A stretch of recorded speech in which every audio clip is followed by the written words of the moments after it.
Assalamualaikum warahmatullahi wabarakatuh. Perkenalkan, nama saya Maulana Ainul Yakin dari kelas HKI 6C, mata kuliah Fikih Kontemporer. Baik, di sini saya akan membahas tentang akikah. Bila merujuk pada bahasa Arab, akikah memiliki arti yaitu memutus dan melubangi. Dalam pengertian secara umum, akikah adalah aktivitas ibadah menyembelih hewan berupa kambing sebagai bentuk rasa syukur atas lahirnya seorang anak. Kemudian tata cara akikah yaitu hari pelaksanaan ibadah ini biasanya dilakukan 7 hari setelah anak lahir, bisa juga dilaksanakan 14 atau 21 hari setelahnya. Kemudian jumlah hewan, ada perbedaan jumlah hewan yang disembelih antara anak yang berjenis kelamin laki-laki dan anak yang berjenis kelamin perempuan. Bagi anak laki-laki yang baru dilahirkan, maka akikahnya adalah dengan menyembelih 2 ekor kambing. Adapun untuk anak perempuan diakikahkan dengan hanya 1 kambing. Sebagaimana pada hadis Nabi SAW, Aisyah berkata, jika Rasulullah SAW bersabda, bayi laki-laki diakikahi dengan 2 kambing yang sama dan bayi perempuan 1 kambing. Kemudian mencukur rambut bayi. Setelah penyembelihan hewan kambing telah dilaksanakan, maka ibadah selanjutnya adalah dengan mencukuri atau menggunduli kepala bayi. Sebagaimana hadis Nabi SAW, semua anak bayi tergadaikan dengan akikahnya yang pada hari ketujuhnya disembelih hewan kambing, diberi nama dan dicukur rambutnya.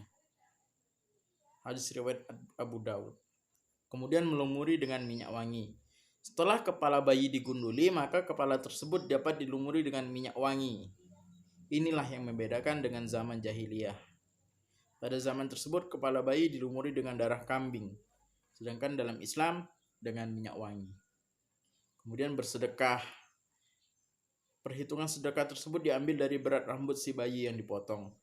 Setelah rambut bayi dipotong, maka rambut tersebut dikumpulkan kemudian ditimbang. Hasil berat timbangan tersebut kemudian dikonversi dalam bentuk perak.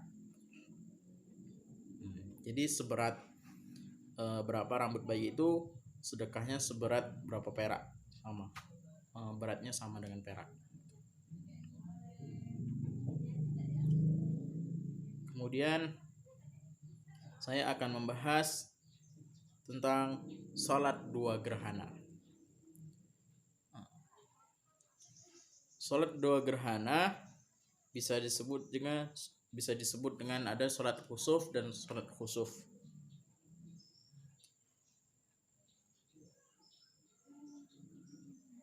Niat sholat gerhana matahari itu usolli sunnatal li khusufis syamsi imaman lillahi ta'ala. Aku berniat sholat sunat gerhana matahari sebagai imam karena Allah Ta'ala. Itu untuk imam. Kemudian jika sholat gerhana bulan, yang tadi itu sholat gerhana matahari ya, yang ini sholat gerhana bulan, sholli sunatal kusuf rakaataini imaman lillahi ta'ala. Jadi kalau gerhana matahari itu kusufis syamsi. Tata cara pelaksanaan sholat gerhana dilakukan 2 rakaat dengan 4 kali ruku, yaitu pada rakaat pertama setelah ruku dan i'tidal membaca Al-Fatihah lagi, kemudian ruku dan i'tidal kembali, setelah itu sujud sebagaimana biasa. Begitu pula pada rakaat keduanya. Hukum sholat gerhana adalah sunnah muakkad berdasarkan hadis Aisyah.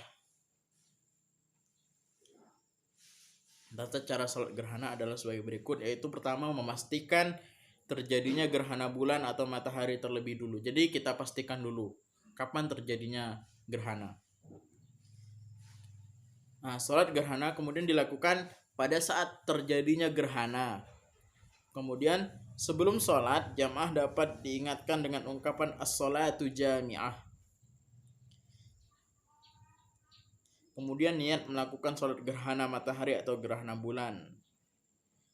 Sholat gerhana dilakukan sebanyak 2 rakaat. Kemudian setiap rakaat terdiri dari 2 kali ruku dan 2 kali sujud. Setelah ruku pertama dari setiap rakaat membaca surah Al-Fatihah kembali. Kemudian pada rakaat pertama bacaan surah pertama lebih panjang daripada surah kedua. Demikian pula pada rakaat kedua. pada bacaan surat pertama lebih panjang daripada surat kedua. Kemudian setelah sholat disunnahkan untuk berkhutbah. Jadi hukumnya khutbah itu khutbah pada sholat gerhana itu sunnah.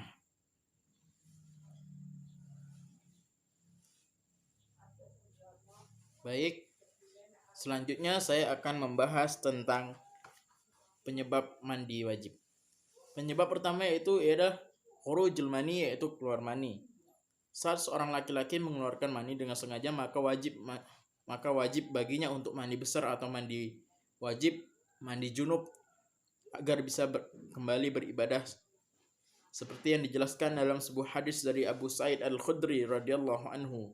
Nabi Muhammad SAW bersabda, sesungguhnya mandi dengan air disebabkan karena keluarnya air mani. Kemudian mimpi basah. Penyebab mandi wajib selanjutnya adalah mimpi basah bagi seorang laki-laki. Hukumnya wajib untuk melakukan mandi wajib. Kemudian bersetubuh. Kemudian setelah selesai haid dan nifas. Bagi seorang perempuan setelah mereka selesai haid dan nifas juga diwajibkan untuk melakukan mandi wajib. Kemudian setelah masuk Islam.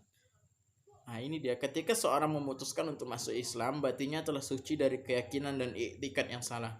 Oleh sebab itu, mandi besar sebagai sarana mensucikan lahirnya dari sisa-sisa jinabat serta bersiap beribadah. Demikian adalah pembahasan mengenai sebab-sebab yang mewajibkan seseorang untuk melakukan mandi wajib. Demikian penjelasan dari saya. Terima kasih. Semoga bermanfaat. Assalamualaikum warahmatullahi wabarakatuh.